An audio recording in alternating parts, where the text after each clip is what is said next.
इस्लामाबाद हुक्मरान इत्तेहाद जो नामज़द उम्मीदवार आसिफ अली ज़रदारी ॿियों भेरो मुल्क जो सदर चूंडिजी वियो आहे। रिपोर्ट मूजिबि पार्लियामेंट हाउस में 361 मेंबरनि वोट कास्ट कयो, जिन मां आसिफ अली ज़रदारी 255 वोट हासिल कया। संदसि मुक़ाबले में महमूद खान अचकज़ई खे 119 वोट मिलिया।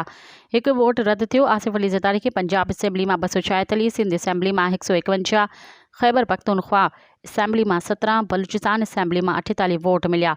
सुन्नी इत्तेहाद काउंसिल जो उम्मीदवार महमूद खान अचकज़ई पंजाब असेंबली में 100, सिंध असेंबली में 9, ख़ैबर पख्तूनख्वा असेंबली में 91 वोट हासिल किया। बलूचिस्तान असेंबली में उन्हीं खे को भी वोट न मिलियो।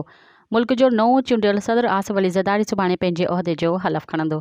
मज़ीद ख़बरनि ऐं तफ़सीलात लाइ विज़िट कयो असांजी वेबसाइट www.awamiNewsHD.com ऐं ॾिसंदा रहो अवामी न्यूज़ HD।